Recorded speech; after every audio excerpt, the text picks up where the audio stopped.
दोस्तों share market में investment के समय जो कंपनी में हम निवेश कर रहे हैं, वो कंपनी जो प्रोडक्ट और सर्विसेज में डील कर रही है, वो प्रोडक्ट और सर्विसेज को मैं दो प्रकार से देख सकता हूं। एक, मैं ये समझूं कि जो प्रोडक्ट और सर्विस है जो इंडस्ट्री को बिलोंग करती है, क्या ये प्रोडक्ट और सर्विस की डिमांड जिंदगी भर रहने वाली है। अगर लॉन्ग टर्म ये प्रोडक्ट और सर्विस की डिमांड है तो दोस्तों मैं लॉन्ग टर्म इन्वेस्ट कर सकता हूं। अब आपने सोचा कि यस, ये प्रोडक्ट और service long term secular trend की प्रोडक्ट है जहां पे आपको डिमांड बढ़िया दिखेगी, तो कोई चिंता की बात नहीं है। बीच में कभी कभार दोस्तों स्लो डाउन आएगा, बट इट्स ऑल राइट। ये फेसेस होते हैं जो निकल जाते हैं और वापस से आपकी प्रोडक्ट या सर्विस अच्छी बिकनी शुरू होती है। जब प्रोडक्ट और सर्विस अच्छी बिकती है, धंधे बढ़ते हैं और आप जो कंपनी में निवेश करते हो वहां पे आपको वैल्यू ग्रोथ मिलता है। दोस्तों ऐसे सेक्टर में या ऐसी प्रोडक्ट और सर्विसेज में स्लो डाउन के समय वैल्यू बाइंग का दोस्तों फायदा उठाना चाहिए। पर दोस्तों ये एक पार्ट हुआ कि मैं समझा मेरी कंपनी जो प्रोडक्ट और सर्विस में डील कर रही है वो सेक्युलर लॉन्ग टर्म ट्रेंड की प्रोडक्ट है या नहीं।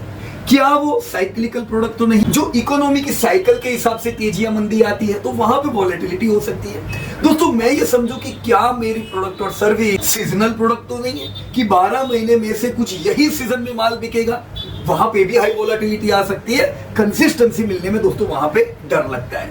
तो प्रोडक्ट और सर्विस मैं जो कंपनी में इन्वेस्ट करूं उनके पास ऐसी हो जो मुझे लॉन्ग टर्म ग्रोथ दे सके। तो एक मैंने समझा कि क्या मेरी इंडस्ट्री लॉन्ग टर्म ग्रोथ वाली है या नहीं। दूसरा पार्ट, मैं ये समझता हूं कि ये जो मेरी प्रोडक्ट या सर्विस है कंपनी की, वो किस बिजनेस लाइफ साइकिल स्टेज पे अभी है, ताकि मैं ये समझूं कि मुझे पैसे कब मिलेंगे, कितने वापस मिलेंगे। सो फ्रेंड्स, ये दोनों बातें बिल्कुल अलग है। किस ट्रेंड की प्रोडक्ट या सर्विस हुई और बिजनेस की लाइफ साइकिल में वो अभी किस फेज पे है। दोस्तों आज हम बात करेंगे बिजनेस लाइफ साइकिल पे कि हमारी कंपनी जो प्रोडक्ट और सर्विस बनाती है अभी वो कौन सी बिजनेस लाइफ साइकिल के स्टेज पे है, ताकि मुझे उम्मीद क्या करना वो मैं समझ पाऊं। राइट, सो रेडी हो दोस्तों आप लोग ये जानने के लिए, ये आपके पोर्टफोलियो को ऑप्टिमाइज कर सकता है। इसी प्रकार से दोस्तों पोर्टफोलियो रिलेटेड अपडेट चाहते हो, चैनल सब्सक्राइब करना न भूलिए। So let us begin with what is business life cycle. दोस्तों बिजनेस लाइफ साइकिल एक जर्नी है जहां पे जो प्रोडक्ट और सर्विस में लॉन्च करता हूं, लॉन्चिंग से लेके कंजप्शन से लेके यही प्रोडक्ट और सर्विस के दम पे कंपनी बड़ी बनती है, तब से लेके मैच्योरिटी लेवल से लेके आगे तक किस प्रकार से कंपनी आगे बढ़ती है, हम ये बिजनेस लाइफ साइकिल में दोस्तों देखेंगे। राइट, तो हम शॉर्ट में कह सकते हैं बिजनेस लाइफ साइकिल में प्रोडक्ट और सर्विस इमर्ज होती है, वहां से लेके डिक्लाइन होने तक की साइकिल को हम पूरी बिजनेस लाइफ साइकिल दोस्तों कहेंगे। तो जो हम बात करेंगे, हर industry typically in business life cycle से दोस्तों गुजरती है। राइट फ्रेंड्स, तो जब हम इंडस्ट्री की बात कर रहे हैं दोस्तों, यहाँ पे दो बड़े इंपॉर्टेंट चीजें आती है। एक, इंडस्ट्री की साइज कितनी बड़ी है, और दूसरा, कितना समय लग रहा है इंडस्ट्री को बढ़ने में। राइट फ्रेंड्स, तो ये है दोस्तों इंडस्ट्री की साइज और ये है टाइम। तो इस लाइफ साइकिल में दोस्तों सबसे पहला आता है pioneering stage. What is pioneering stage? दोस्तों पायोनियरिंग स्टेज में अभी इंडस्ट्री में प्रोडक्ट या सर्विस बनाई जा रही है, अभी पता नहीं है कि ये प्रोडक्ट और सर्विस कैसी रहेगी। दोस्तों ये प्रोडक्ट या सर्विस में जैसे जैसे आगे बढ़ेंगे प्रमोटर खुद सीखेंगे और उसमें चेंजेस लाएंगे। पर ये कोई भी प्रोडक्ट या सर्विस का एक इनिशियल स्टेज हुआ, एक्सपेरिमेंट स्टेज भी हम इसे कह सकते हैं। तो यस दोस्तों, इंडस्ट्री अभी जस्ट शुरू हुई है। प्रोडक्ट और services are not widely accepted. जैसे दोस्तों जब गाड़ी की शुरुआत हुई थी, बिल्कुल बेसिक गाड़ी थी, ब्रेक नहीं थी गाड़ी में, तो रिवर्स गियर और वो सब तो बहुत दूर की बात थी, पर एक बेसिक प्रोडक्ट बनी थी कि हम एक जगह से दूसरी जगह सफर कर सके। उसी प्रकार से दोस्तों कई बेसिक प्रोडक्ट बनती है और अभी वो वाइडली एक्सेप्टेड नहीं होती है, क्योंकि लोग पुरानी स्टाइल में जो जी रहे होते जल्दी चेंज नहीं होते हैं। तो इनिशियल समय रिस्की होता है, यहाँ पे रिस्क रिवॉर्ड दोनों हाई होता है और एडॉप्शन अभी बाकी है, पेनिट्रेशन बिल्कुल नहीं होता है। राइट, तो ये लेवल पे पेनिट्रेशन लेवल लो होता है, एडॉप्शन नहीं होता है, प्रोडक्ट सर्विस एक्सपेरिमेंट बेस पे होती है। तो जो प्रोडक्ट या सर्विस है इसे स्टिल अपने आप को प्रूव करना है कि यस आप ये यूज करो, अच्छा रह सकता है। तो this is the beginning of the journey. दोस्तों जहां पे आप पैसा लगा रहे हो, क्या आपकी कोई कंपनी इस स्टेज पे है क्या? सोचो जरा। अगर ये स्टेज पे है तो ये स्टेज पे आप बोलो मुझे अच्छा डिविडेंड दिए चाहिए, वो सब नहीं मिलेगा, क्योंकि ये स्टेज पे कंटिन्यू इन्वेस्टमेंट चाहिए होगा। कुछ प्रोडक्ट बना सकते हैं, फेलियर भी हो सकता है, वापस से प्रोडक्ट में चेंजेस लाके लॉन्च करना पड़े, राइट। तो ये वो स्टेज है जहां पे बिजनेस इसको पैसा चाहिए और fund, right. Food at home आया, बिगिनिंग था, फिर लोगों ने अडेप्ट किया। डिजिटल मार्केटिंग नया शुरू हुआ, लोग तो न्यूज़पेपर में, टीवी चैनल्स में एडवर्टाइज दिया करते थे, एक नई प्रोडक्ट थी, अभी उसमें बहुत चेंजेस आने थे, it was just a beginning.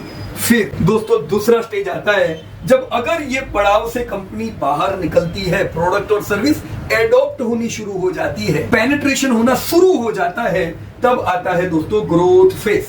तो इंडस्ट्री की साइज यहाँ पे बिल्कुल छोटी होती है। जब ग्रोथ फेज में आपकी इंडस्ट्री आती है, वो समय पे दोस्तों इंडस्ट्री की साइज बढ़नी शुरू हो जाती है। ये समय पे कंज्यूमर को लगता है कि यस प्रोडक्ट वायबल है, सर्विस वायबल है, मुझे ये यूज करनी चाहिए, इससे मेरी जिंदगी में ईज हुआ, इससे मेरे बिजनेस में ईज हुआ, तो प्रोडक्ट का कंजप्शन बढ़ता है। ये समय पे दोस्तों प्रोडक्ट का पेनिट्रेशन होना शुरू हो जाता है, तो कंपनी का माल बिकता है, इंडस्ट्री की साइज बड़ी होती है। दोस्तों इंडस्ट्री की साइज एक्सपांड होती है, ऐसे समय पे अगर कॉम्पिटिटर भी हो तो सबका माल बिकता है। क्यों? क्योंकि प्रोडक्ट और सर्विसेज पसंद आ रही है लोगों को। सो जैसे जैसे प्रोडक्ट और सर्विसेज का कंजप्शन बढ़ता है, ज्योग्राफी बढ़ती है। शुरुआत में दोस्तों हो सकता है मल्टीप्लेक्स खाली मेगा सिटी में थे, एडॉप्टेबिलिटी बढ़ी, फिर ये मेट्रो में आए।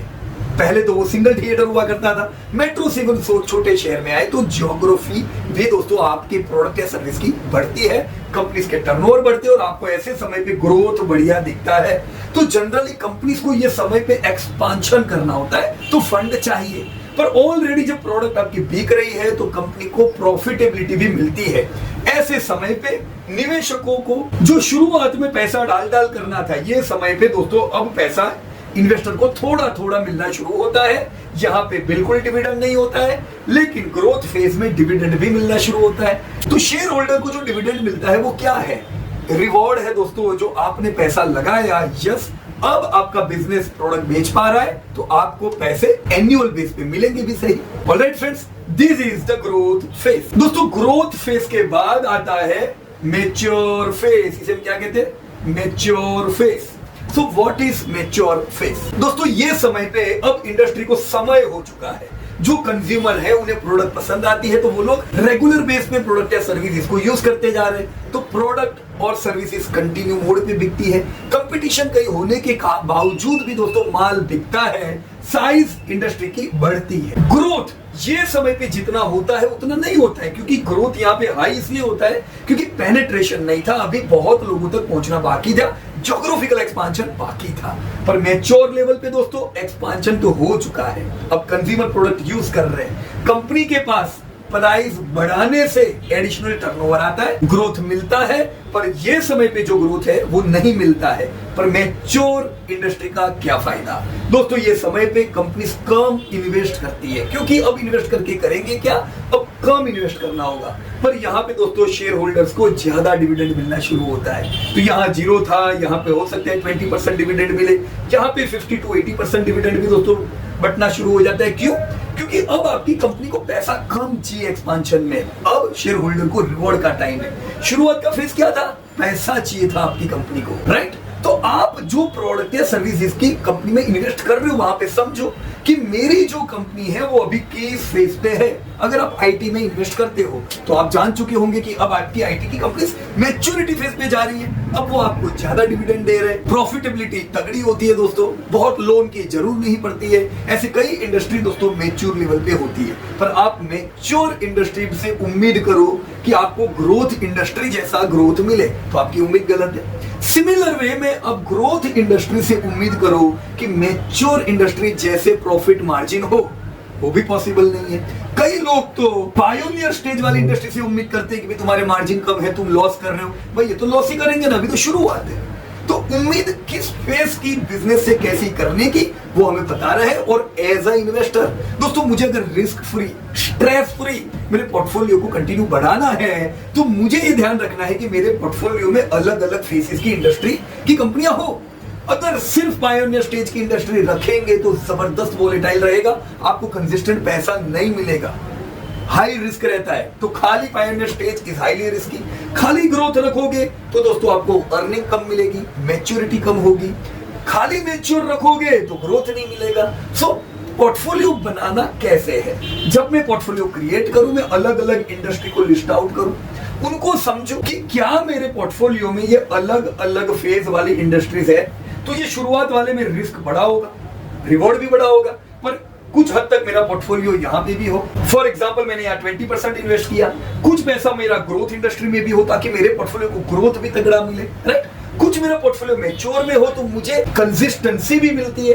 बुरे समय में जब हाई वोलेटाइल होता है, मेरा पोर्टफोलियो थोड़ा स्टैग्नेंट भी रह सकता है, कम वोलेटाइल रहे। तो अगर मैं पूरा मिक्स पोर्टफोलियो करता हूं पायोनियर, ग्रोथ और मैच्योर इंडस्ट्री का, तो यस दोस्तों मैं रिस्क फ्री, स्ट्रेस फ्री आगे बढ़ सकता हूं। पर मैं समझू मेरे पोर्टफोलियो में क्या है। ये ध्यान रखें कि मैच्योर फेज के बाद आता है दोस्तों डिक्लाइनिंग फेज। इसे कहते हैं declining phase. So what is declining phase? दोस्तों कस्टमर का प्रेफरेंस चेंज हो गया और वो कोई और प्रोडक्ट में ट्रांसफॉर्म हो गए या सर्विस में ट्रांसफॉर्म हो गए। आपकी कंपनी की नहीं, पर पूरी प्रोडक्ट ही ट्रांसफॉर्म हो गई। जिस प्रकार से दोस्तों डिजिटल कैमरा ने रोल कैमरा की जगह ले ली, स्मार्टफोन ने डिजिटल कैमरा की भी जगह ले ली, पुराने फोन की भी जगह ले ली, तो कस्टमर का प्रेफरेंस चेंज हुआ। अब मेरी इंडस्ट्री पुराने प्रेफरेंसेस वाली है, तो मेरी इंडस्ट्री में मुझे डिक्लाइन आएगा। अभी मैंने आपको दोस्तों मल्टीप्लेक्स का उदाहरण दिया था। इसी मल्टीप्लेक्स में आपने देखा कि दोस्तों कस्टमर का प्रेफरेंस काफी हद तक चेंज हुआ और कस्टमर आज ओटीटी प्लेटफॉर्म्स पे भी फिल्म देखने लगे हैं। तो ये तो बड़ा राइवल हो गया दोस्तों। इस केस में डिक्लाइन के चांसेस हो जाते हैं। तो आप बोलो कि मैं ये इंडस्ट्री में हूं, मैं उम्मीद करता हूं कि लॉन्ग टर्म बढ़िया ग्रोथ है, पर अगर कंज्यूमर का प्रेफरेंस चेंज हो रहा है तो आपको अपने ग्रोथ का ट्रेजेक्टरी बदलना होगा। राइट और रॉन्ग फ्रेंड्स? टैक्सी का उदाहरण ले लीजिए। एक समय था जब टैक्सी जबरदस्त ग्रो करने लगी थी, कॉल टैक्सीज इनका ग्रोथ था दोस्तों। 21वीं सदी में इन लोगों ने जबरदस्त ग्रोथ किया। 20वीं सदी के एंड में 21वीं सदी में आपको हर शहरों में टैक्सीज दिखती थी। तो वो एक इमर्जिंग इंडस्ट्री थी और ये प्रोडक्ट सर्विस पसंद थी। आज मैं कहीं और जाऊं, मुझे तुरंत टैक्सी की व्यवस्था चाहिए, तो इंडस्ट्री जबरदस्त थी। कॉल टैक्सी की जगह ऐप बेस्ड टैक्सी ने ले ली पिछले कुछ सालों में। तो उबर, ओला इंडस्ट्री नई इरप्ट हुई, कंज्यूमर प्रेफरेंसेस चेंज हुआ। ऐसे में जो पुरानी जो इंडस्ट्री थी उसमें डिक्लाइन दिखने लगा। न्यूज़पेपर लोग कम पढ़ने लगे, प्रिंट इंडस्ट्री में आपको डिक्लाइन दिखने लगा और डिजिटल मार्केटिंग बढ़ने लगा। रोड साइड रेस्टोरेंट्स पहले प्रेफरेंस था, अब का प्रेफरेंस है दोस्तों हाइजेनिक रेस्टोरेंट्स। तो चेन रेस्टोरेंट्स, प्रीमियम डाइनिंग, ये सब रेस्टोरेंट्स ने ग्रोथ किया और रोड साइड रेस्टोरेंट्स में डिक्लाइन दिखने लगा। आज इंडिया में ट्रेंड है कि जो बिल्कुल सस्ती प्रोडक्ट बनाते थे उनसे ज्यादा अब ब्रांडेड प्रोडक्ट दिखने लगी है। तो कंपनीज ब्रांडेड की ओर जा रहे हैं। ब्रांडेड इंडस्ट्री जो प्रीमियम प्रोडक्ट लॉन्च कर रहे हैं वो अब ट्रेंड पे है, पर वो कंपनियां जो सुधरती नहीं है वो कंपनियां दोस्तों डिक्लाइनिंग मोड पे आ जाती है। Right friends? तो ये वो जंक्चर है जहां पे आपकी कंपनी के सेल्स प्रॉफिट डाउन होने लगते हैं। सीधी बात है दोस्तों, जब धंधे डाउन होंगे, कॉस्ट हम इतने कट नहीं कर सकते हैं बिजनेस में, तो ऐसे में आपकी कंपनियां लॉस मेकिंग हो जाती है जो एक जमाने में प्रॉफिट मेकिंग थी। हम कहते हैं दोस्तों शेयर बाजार में लॉन्ग टर्म के लिए निवेश करना चाहिए। डेफिनेटली लॉन्ग टर्म में जबरदस्त वेल्थ बनती है, पर आप डिक्लाइनिंग इंडस्ट्री में भी लॉन्ग टर्म रहोगे तो कोई बात नहीं बनेगी दोस्तों। अब इंडिया के बेस पे देखो तो 1991 तक दोस्तों खाली गवर्नमेंट कंपनी बिजनेस करती थी। 1991 के बाद प्राइवेटाइजेशन आया, दूरदर्शन की जगह आपकी टीवी चैनल्स ने ले ली। स्टील जो स्टील अथॉरिटी लिमिटेड जो स्टील पैदा करती थी, JSW, टाटा स्टील जैसों ने अपना मार्केट बनाया। अब आप कहोगे नहीं मैं तो उन्हीं कंपनी में रहूंगा, तो वहां पे तो दोस्तों डिक्लाइन दिखा। फिर चाहे टेलीकॉम हो, एग्रोकेम हो, तो गवर्नमेंट जो PSEs थे उनका बिजनेस कौन लेने लगे? प्राइवेट लेने लगे। तो हमने कुछ इंडस्ट्री में डिक्लाइन देखा, कुछ इंडस्ट्री में अपवर्ड मूवमेंट देखा। Right friends? तो पोर्टफोलियो में ध्यान रखें, लॉन्ग टर्म है हम, पर अगर आपको डिक्लाइन हो ऐसा लगता है लॉन्ग टर्म आपकी इंडस्ट्री, तो यहां से धीमे धीमे एग्जिट होना ही पड़ेगा, नहीं तो पोर्टफोलियो को दोस्तों हर्ट होगा। Right friends? इसके अलावा this was A phase, pioneering stage, this was B, growth phase, this was C, maturity phase, this is D, decline phase। पर इसके साथ एक E phase भी है जो आपकी इंडस्ट्री को तगड़ा ग्रोथ दे सकता है। ये क्या है दोस्तों? E, this is reinvention and revival phase. ये क्या है दोस्तों? Although this is very rare, पर ये हो सकता है कि जो प्रोडक्ट और सर्विस यूज करते थे वो कोई और इंडस्ट्री में भी इस्तेमाल होने लगी और वहां से ग्रोथ मिला। दोस्तों ये आपको कंपनीज में भी दिखता है। आपकी कोई कंपनी है जो बरसों से जबरदस्त बिजनेस कर रही है, हाईली सक्सेसफुल है, पर अब वहां पे आपको डिक्लाइन उनकी प्रोडक्ट और सर्विस में होने को दिखता है, या हो सकता है वहां पे अच्छा ग्रोथ ना हो।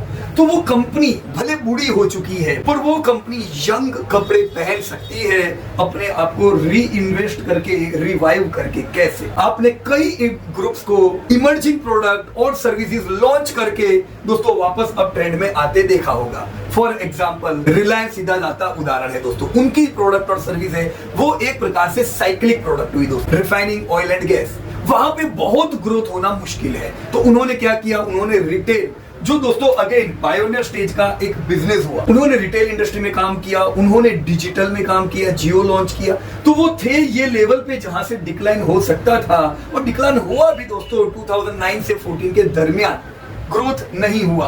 पर जो नई इंडस्ट्री उन्होंने लॉन्च की, वो इंडस्ट्री ने उनको वापस से दोस्तों एक बड़ा मूव दिया और 5 लाख करोड़ से टर्नओवर 10 लाख करोड़ पहुंच गया। यही चीज आपने टाटा में देखी। टाटा स्टील था जो अगेन साइक्लिकल प्रोडक्ट हुई दोस्तों। ग्रोथ इकोनॉमी के साथ आता है, इकोनॉमी गिरने पे बड़ी मार पड़ती है।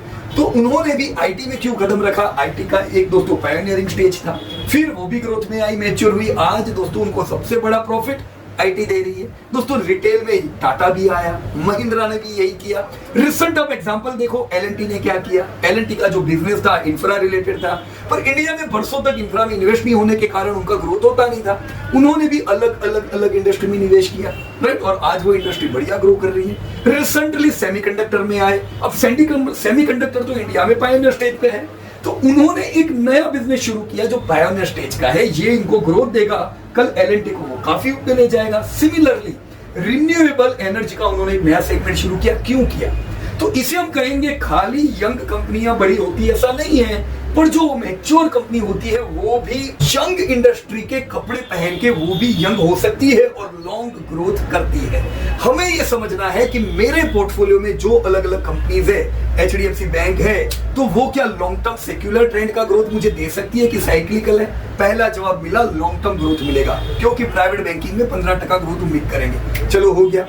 अभी मेरी बैंक किस फेज पे है? तो मैं कहूंगा दोस्तों मैच्योर फेज पे है, जहां पे मुझे अच्छे डिविडेंड भी मिलेंगे और मुझे ग्रोथ भी मिलेगा। पर small finance bank growth level पे है। स्मॉल फाइनेंस बैंक जो ग्रोथ करेगी वो तो एचडीएफसी बैंक नहीं करेगी, तो ग्रोथ एयू बैंक में ज्यादा मिलेगा। पर फिर भी मुझे 10 साल में हो सकता है जो प्रॉफिटेबिलिटी हो वो मुझे एचडीएफसी बैंक में ज्यादा मिले, राइट। सो अलग अलग बिजनेसेस जो आपके पोर्टफोलियो में है, समझो सेक्युलर ट्रेंड के है कि साइक्लिकल है। सेकंड ये समझो कि वो किस फेज पे है।